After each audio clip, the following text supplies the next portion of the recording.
Kalian pernah ngerasa nggak sih kalau kalian sudah beli rumah atau apartemen, kalian ngerasa rugi banget karena kondisinya kalian tidak bisa menyewakan, kalian tidak bisa memanfaatkan, dan mungkin ini warisan dari orang tua. Sampai-sampai rumah atau apartemen ini sudah menjadi rusak banget. Banyak laba-laba, kotor, dan makin lama setiap customer yang mau beli pun nggak ada yang tertarik untuk membeli propertinya. Dan ini menjadi kekecewaan kalian untuk tidak mau lagi memiliki aset properti. Nah, di sini teman-teman, kalian nggak perlu takut lagi karena aku bakal bagiin cara kalian supaya bisa membuat apartemen atau rumah kalian itu menjadi barang-barang yang berharga buat kalian semua. Aku akan bagikan tips and trick supaya kalian bisa membuat apartemen dan rumah kalian itu laku penyewanya, rame orangnya, dan yang kalian anggap sebagai barang yang tidak dibutuhkan atau aset yang nganggur banget, ini bisa menjadi bahan cash flow-nya kalian, dan ujung-ujungnya kalian akan menikmati uang sampai ratusan juta ke depannya. Jadi silahkan nonton videonya ini sampai habis karena aku akan beberkan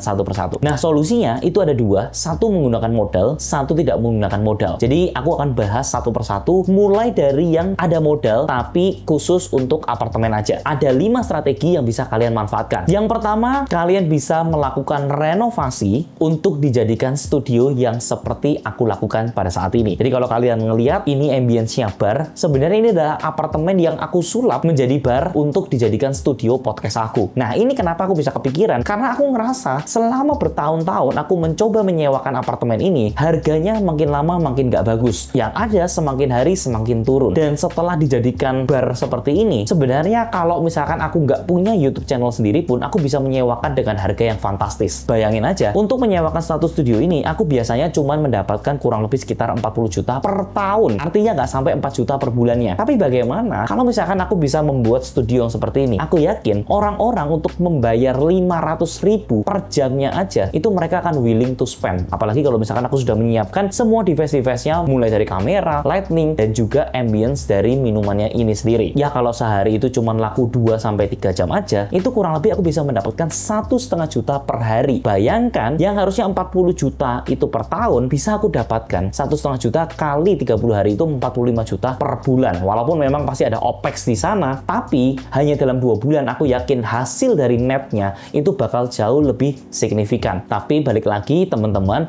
harus ada initial cost awalnya untuk membangun studio seperti ini. Dan sebenarnya teman-teman, ketika kalian itu juga ikut membuat konten, kalian itu bikin studio seperti ini, kalian itu sebenarnya juga bisa mendapatkan benefit. Yang pertama, iklan-iklan bisa kalian dapatkan, atau kalian itu menjual modelnya adlibs di sini, dikasih background di sana, yang harganya bisa sampai jutaan. Bahkan satu videonya bisa sampai 5 juta sampai 10 juta hanya dalam satu kali tayang bentuk-bentuk adlibs tersebut. Yang kedua, kalian itu bisa buat ruangannya tersebut menjadi kantor. Yes, kantor. Karena kebutuhan kantor semakin lama tuh semakin besar. Apalagi anak-anak zaman sekarang, milenial atau Gen Z, mereka suka banget untuk ngantor di tempat-tempat yang tinggi. Jadi ketika kalian itu punya apartemen yang cukup besar, kalian bisa sekat-sekat kamarnya, dan setiap kamarnya itu dijadikan tempat untuk meeting roomnya. Dan ada satu tempat utama yang dijadikan untuk tempat mereka discussion secara rame-rame. Jadi kebutuhan untuk keamanan parkiran, kebutuhan untuk mereka mendapatkan tempat untuk ngerokok itu bisa ada di balkon, sampai ada kebutuhan hiburan, ada gym atau pool di bawah apartemen tersebut. Itu tim-tim kalian itu bakal happy banget dengan adanya fasilitas-fasilitas tersebut. Dan inisial untuk menjadi kantor sebenarnya nggak terlalu berat ya. Kalian cukup pasang lampu-lampu yang bagus, kalian cuma cat ulang lagi, dan kalian pasang lantainya itu menjadi vinyl. Itu aku yakin beban biayanya ketika kalian itu punya unit kurang lebih sekitar 50 meter persegi, 60 meter persegi, itu biayanya kalian kalikan aja dengan 2 juta per meternya. Yang artinya inisial cost-nya kalian itu kurang lebih sekitar 100 sampai 120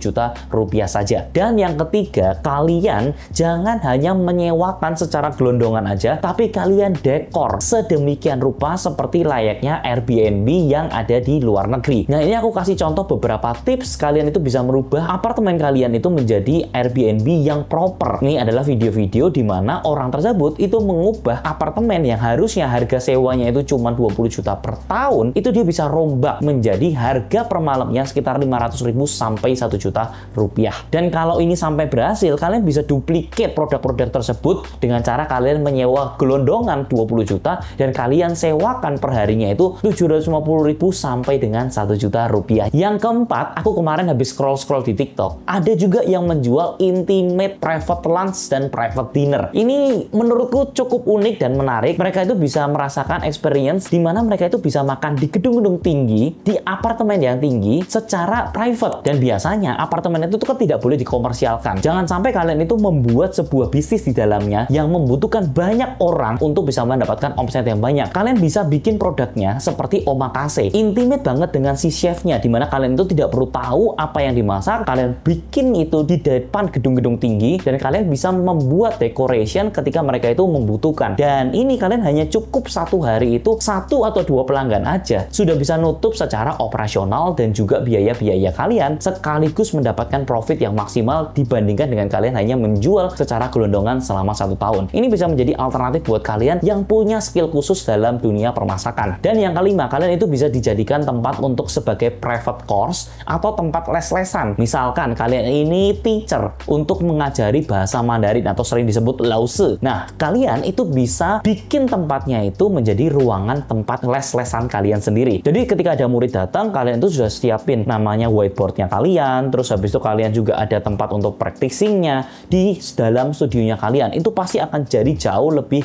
kerasa mahal course-nya kalian dibandingkan kalian hanya dalam melalui Zoom saja. Nah, itu adalah 5 hal untuk bisa ngerombak apartemen kalian menjadi sumber income yang luar biasa mahal. Dan bagaimana kalau misalkan kalian itu punyanya rumah? Ini ada 3 tips yang bisa kalian olah. Yang pertama sudah jelas, itu pasti kos-kosan. Nah, dalam hal ini ketika kalian punya rumah, ini kalian bisa memanfaatkan 2 hal. Yang pertama, kalian pakai modal sendiri atau modalnya itu dari perbankan. Dimana ketika kalian sudah mendapatkan dana tersebut, kalian itu rombak semuanya dari ruangan yang sebelumnya 3 kamar, 4 kamar, rombak full menjadi 20 kamar, 15 kamar, atau mungkin 30 kamar. Dan pertanyaannya, sebenarnya kalau misalkan kita ambil pendanaan, apakah bisa, Ton? Apakah nutup, Ton? Nah, jawabannya sebenarnya bisa banget. Kalau tanah dan bangunan itu adalah milik kalian, yang mungkin itu adalah aset-aset yang ditinggalkan orang tua kalian, yang diwariskan ke kalian, itu kalian bisa loh dengan pinjam ke perbankan. Misalkan kalian itu dapat pendanaan dari perbankan, kalian jangan pinjam 90% atau 80%. Kebesaran, kalian itu cukup pinjam 20% aja. Karena biasanya renovasi itu nilainya 20% dari nilai tanah dan bangunan pada saat ini. Kemudian ketika kalian pinjam 20% saja, itu dari hasil cash flow kos-kosannya tersebut, kalau kalian itu tepat dan mengikuti rumus yang aku tampilkan di workshop-workshop aku, kalian itu bisa membuat recurring income-nya dari tanah dan bangunan tersebut itu nilainya sampai dengan 10-15%. Tapi ingat, kalian harus efektif secara layout, kalian tahu tempatnya, apakah itu strategis atau enggak, dan bisa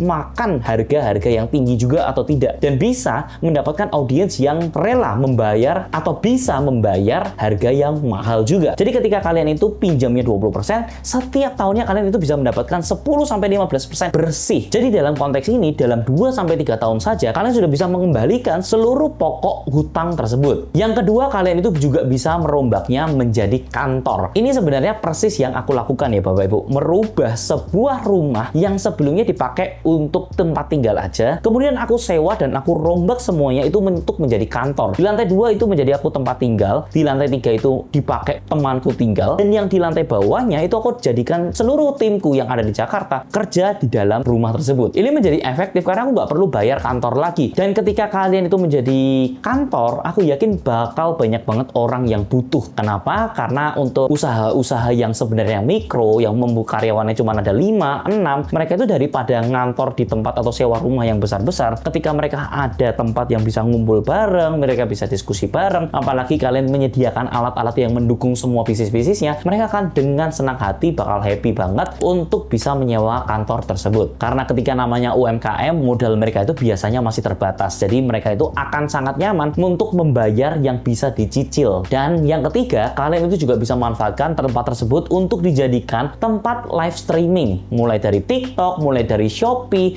dan di zaman sekarang ini sangat-sangat marak kalau kalian itu bisa membuat sebuah tempat kalian itu ada bagian gudangnya, ada bagian live-nya, ada bagian ads performance-nya di dalam satu tempat tersebut. Itu aku yakin bakal jadi gede banget. Apalagi di zaman sekarang ketika TikTok dan Shopee itu penjualannya semakin lama semakin besar. Nah, pertanyaannya, kalau nggak ada modal gimana? Ini adalah 3 solusi untuk kalian supaya kalian itu benar-benar tanpa modal sekalipun bisa meng-leverage properti kalian. Yang pertama, disewakan dengan harga yang sangat-sangat murah secara tahunan. Ini banyak mindset yang salah. Termasuk aku pun ketika memiliki apartemen ini itu salah banget. Yang pertama, banyak orang yang datang ke aku, dia mau menyewa. Ton, boleh nggak aku sewa dengan harga 35 juta? Pada waktu aku bilang, nggak boleh lah, orang pasarannya aja 40 juta. Dan aku pun juga sebenarnya 40 juta nggak suka. Kenapa? Karena pada zaman aku beli apartemen ini, harga sewanya itu 60 juta per tahunnya. Jadi ketika ditawar dari 40 itu udah ngerasa udah murah banget. Ini ditawar lagi jadi 35. Tapi problemnya, karena aku nggak mau nurunin ego, aku tuh sebenarnya ruginya tuh kan cuma 5 juta aja. Tapi karena egoku itu termakan dan aku ngerasa nggak worth it, ujung-ujungnya apa? Selama 2 tahun tidak ada satu orang pun yang menyewa properti ini. Dan kalian tahu, nggak lama kemudian ada Travelio yang menawarkan jasa untuk menyewakan apartemen ini. Travelio itu bisa bilang omsetnya itu bakal sampai 55 juta ke atas. Dan bener aja, omset yang didapatkan dari satu apartemen ini itu setahun ya bisa 55 juta. Tapi beban biayanya karena operationnya itu daily dan harus bagi hasil ke mereka, malah bisa dapat sekitar 30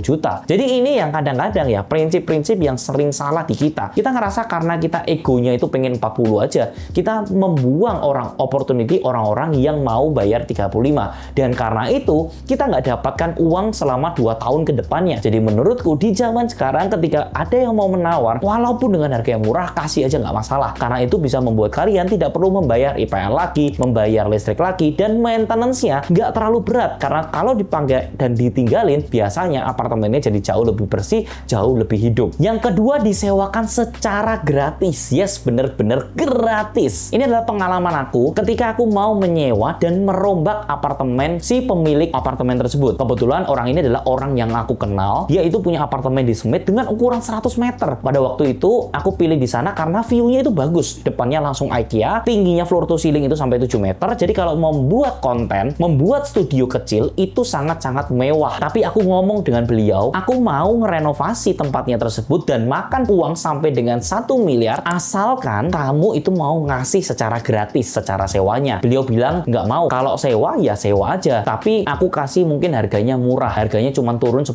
sampai 20%. Yang pada waktu itu kurang lebih sekitar 120 juta. Nah, menurutku, kalau mereka itu hanya menurunkan dari 150 juta menjadi 120 juta, itu menurutku nggak worth it banget. Karena investmentku ketika di dalamnya itu kurang lebih sekitar 1 miliar. Dan karena dia ego, dia tidak mau menyewakan, akhirnya sampai sekarang tempatnya itu masih kosong. Sedangkan aku renovasi unitku yang ini dengan harga 300 juta. Aku yakin ketika aku mau jadikan tempat podcast, seperti yang aku bilang, sejamnya bisa disiapkan sampai dengan 500 ribu. Dan kalau misalkan peninggalan aku dalam waktu mungkin 3-4 tahun, dia kasih aku gratis dan aku merenovasi total secara furniture yang ada di dalamnya, dia itu bisa bahkan balik modal 2 tahun itu untuk sisa 3 tahun yang tidak tersewanya tadi. Atau mungkin 1 tahun aja, tahun 1, tahun 2, tahun 3 bisa langsung di cover di tahun 4-nya. Karena yang harusnya 100 juta, dia bisa menyewakan dengan harga 400 juta atau 500 juta ketika sudah jadi full furnish yang seperti ini dan bisa dipotong-potong secara harian untuk harga sewanya. Jadi buat teman-teman yang mungkin ada penawaran untuk pakai tempatnya kalian dan direnovasi secara total, itu kalian harus okein karena aset kalian itu akan berkembang secara signifikan. Dan yang ketiga adalah sewakan secara tahunan tapi bayarnya bulanan. Banyak orang itu greedy di zaman sekarang, pengennya kalau tahunan ya bayarnya langsung di depan.